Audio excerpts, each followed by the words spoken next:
Hi there, salve. Welcome Salve. to Interview Insights, organized by the U.S.-Italy Forum. I'm Claudia Flisi, a journalist in Washington, D.C., and a graduate of SCIUS Johns Hopkins, which hosts the forum. Today's conversation is with Francesca Zambello, who's been artistic director of the Washington National Opera at the Kennedy Center in D.C. since 2013. She's an American who grew up in Europe and speaks Italian, French, German, and Russian, in addition to English. She's staged operas, plays, and musicals in many of the world's leading performing arts venues, including La Scala and Broadway. She's received more honors than I have time to list today, but let me mention just one: the Knighthood of the Order of the Star of Italy for her contribution to the promotion of Italian culture and heritage. Benvenuta, Francesca. Thank you for joining us. Thank you for having me. Your background is so impressive that it's really hard to pick just a few elements to discuss in 20 minutes. But let me start out with an easy one. In your line of work, does it help to have an Italian name? Not always, actually. I mean, I think, opera is very much an international art form. And, people often think when they hear my name that I'm a very different person than who shows up. But it truly is an international art form. There are people from every country involved in it. So, of course, there's a great heritage and lineage to Italian music, but it hasn't really helped. You're an American and a woman in a field where European men have dominated. Did growing up in Europe help? Can you tell us just a little bit about your background and how it's contributed to your career development and your linguistic ability? Right. Well, I was very fortunate. My father was Italian and he worked for TWA. And so when I was about 10, we moved from New York to Paris. And so I was already learning Italian from him. And then I learned French. And then we lived in Vienna, so I learned German. And so by then, at an early age, I had the languages. And then I went to University of Moscow for a semester in college and learned Russian. And yes, the languages definitely help in my profession. In terms of being in a field where it's dominated by not just European men, but mostly men. Of course, there have been a lot of hurdles to jump over, and there are many more women in the field now than when I started. Many, many more. Right. But it's still not what I would call a level playing field. Right. No, but that's true in almost any profession. This perhaps more than some, but it's true in many professions. I noticed from your bio that you went to you got your undergraduate degree at Colgate in upstate New York, but I don't know in what subject. Was it music? Was there music in your background?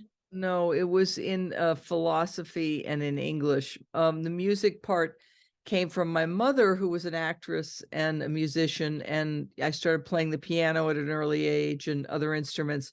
And it was really, in a way, it was because of her love of theater and going to the theater all the time. And I started working at a very early age in theater, but I always wanted to direct. I wasn't interested in being a performer. Oh, you always wanted to direct? Yeah. Because I was just one of those kids who wanted to put on shows in the basement. Right. So what your undergraduate degree, did it help you in the sense that you were doing shows in college, or? Well, I think, and I'm an advocate for a liberal arts education. I think it helped me in my profession in general, just, being a good writer, a good thinker, being able to, to read and talk. I mean, those are art forms that we're losing. Right. Yeah, absolutely. But so after college, what direction did you take?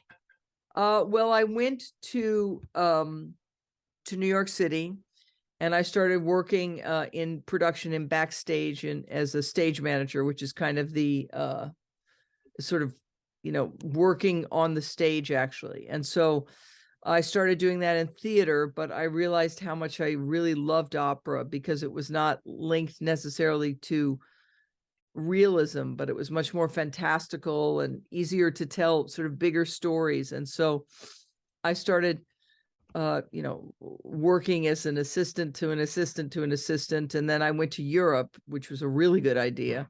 And I met a number of different directors who I started working for. And one in particular, I worked for a number of years, Jean-Pierre Pinel. He was a very famous French director.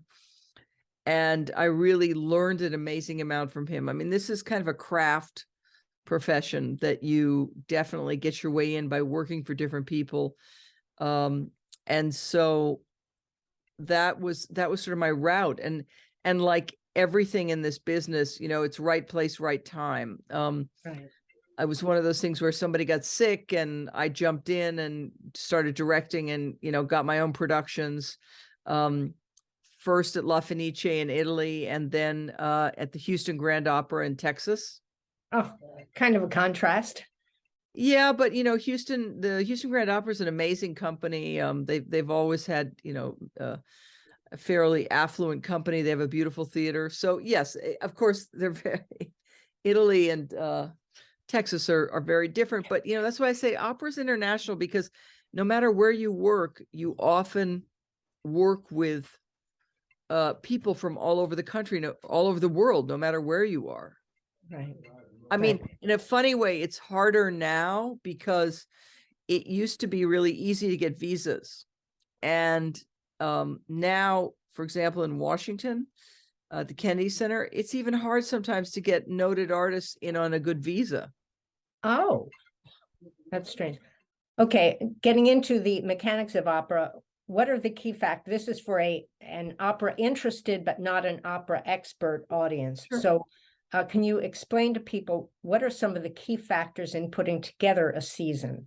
There's budget, of course, that's the first point, but there's availability of certain artists, which is another consideration, certain directors.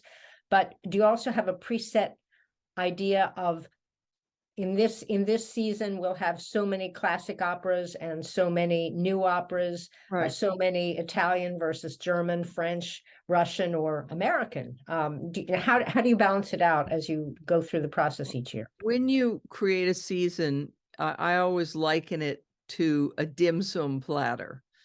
You want to have a lot of variety, as much variety as you can in a season. In terms of titles. Of course, you have certain what we call tent poles, which are, La Bohème, La Traviata, Aida, the classics.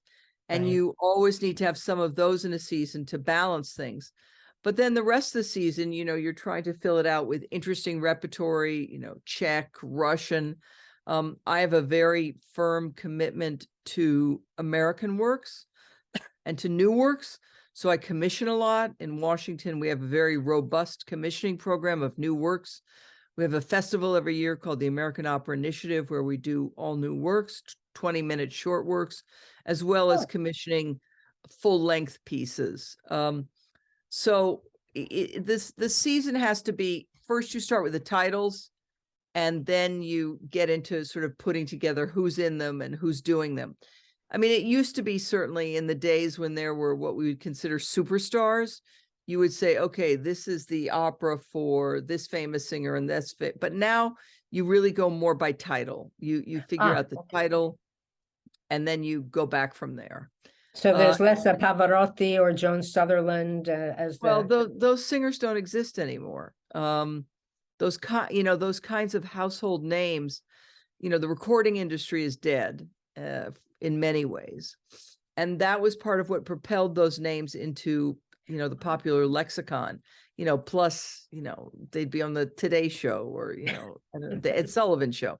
And so, opera has a very different kind of internet presence now, but it is really, I would say, much more title generated.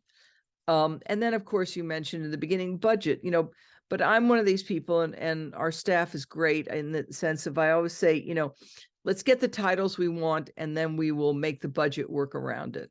Because there's always a creative solution. There's always another way to do something or to solve a problem.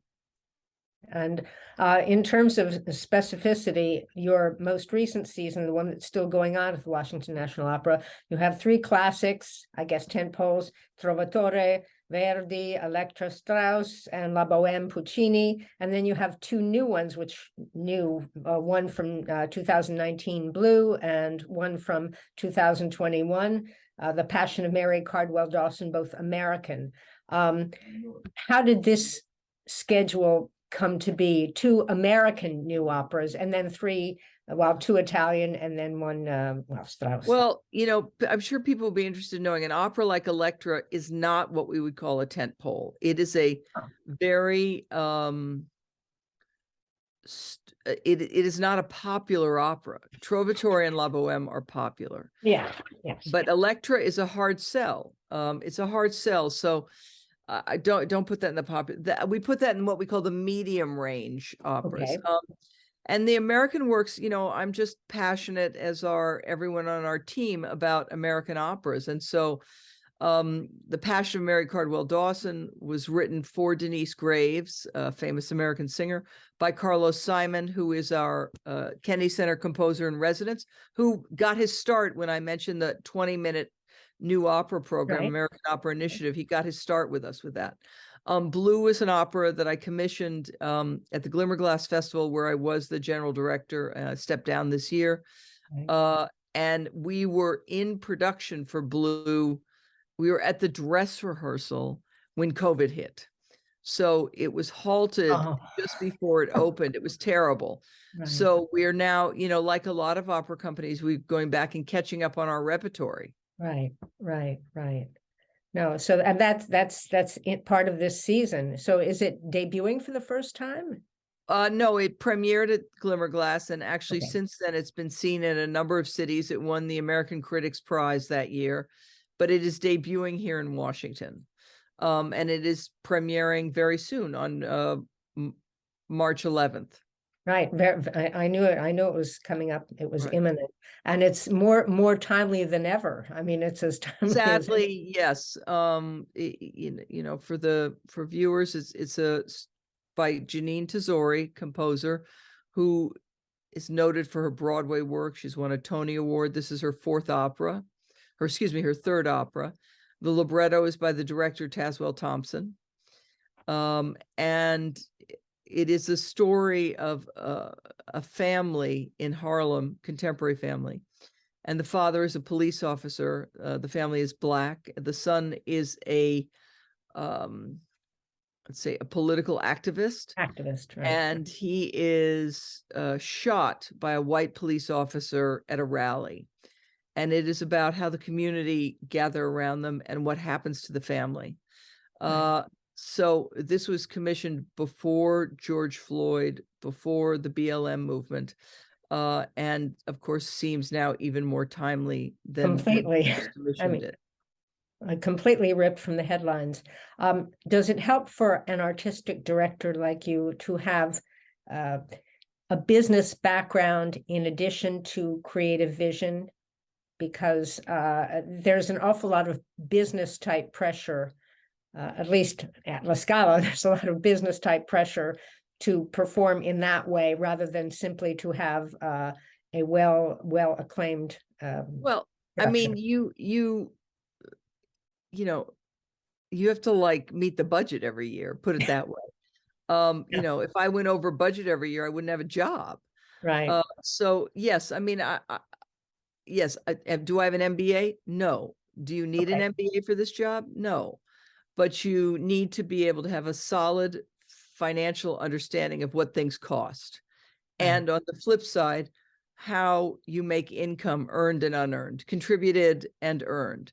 And like I say, I've been doing this, I ran the Glimmerglass Festival for a dozen years. I've been at this job for 10 years. So I have a pretty solid understanding of these things. Right. I know, obviously, because you started in 2013 and here you still are. And before that, I had 30 plus years of being an independent, a freelance director. And as a director, you're very tied to the budget. When a company hires you, they usually tell you what the budget is, and you're working within that budget number. Okay. So you start out already knowing Yeah. before at the get-go. Yeah. Given your own experience as a director of opera, what do you look for in the directors you hire for specific productions? Do they come as a package with the things you commission, or are you picking them? Oh, I like that vision, so I will pick that person. It's a bit of a mix because, part of it is, are you building a new production? That is something that, every company, you want to make new productions, to invest and build your scenery and costumes, basically. And so I look to directors, of course, who I respect, but, again, like everything, you want a broad range of directors. And so for me, I think the most important thing is just someone who is a good storyteller. Obviously, plus all the elements of craft, but, I'm interested in really telling the story through words and music. And so different people do that in different ways. And I think it's really good to have variety. People like people like a range of things. And I think that that's important for your subscribers and your, what we call the legacy audience. But also, certain works we program to attract newer audiences or younger audiences or, more diverse audiences. Again, everything has a different sort of reach behind it. And just going back to directors, the directors are part of the whole team. So you want to have a director who fits with a conductor, who fits with the singers. You want it to be an integral whole. Right. And that's part of the mystery of the alchemy of your job. You used a great word. Alchemy is absolutely what the job is. How would you describe, since you've done Broadway, since you've done works on Broadway, how would you describe the differences between opera and musical theater? Since, in fact, Mary Cardwell Dawson, it's described as a play with music, which is sort of how you would describe Broadway. So how would you differentiate between the two? Well, technically, music theater versus opera, they're all telling stories through music, but they do often require different kinds of performers. Often people who sing in musicals do not have operatic voices. And by that, I mean they're voices that need a microphone, they need amplification. Right. That's one of the key differences. The other is, the range of singers, of voices is somewhat different. Most, opera has sort of 4 voice types: soprano, mezzo, tenor, bass, and baritone. Right. Whereas, music theater, their women are like, belters, or, more head voices. So it's a different musical language. And some people can do both. Some people have a facility to straddle both genres. That's technical what I'm saying, but again, it just goes back to how do you tell the story through words and music? And in a musical, often it's a very different sense of time.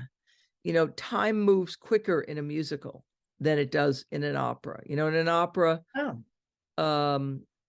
an opera, you may stop for an aria for 5 minutes. You wouldn't stop for a song in a musical. You might stop for 3 minutes. So it's just it's so many different elements. But, again, I do think of music theater as really very much an American art form, almost our own version of opera. Okay. But is it also that in American musical theater, often, not always, the singers also dance?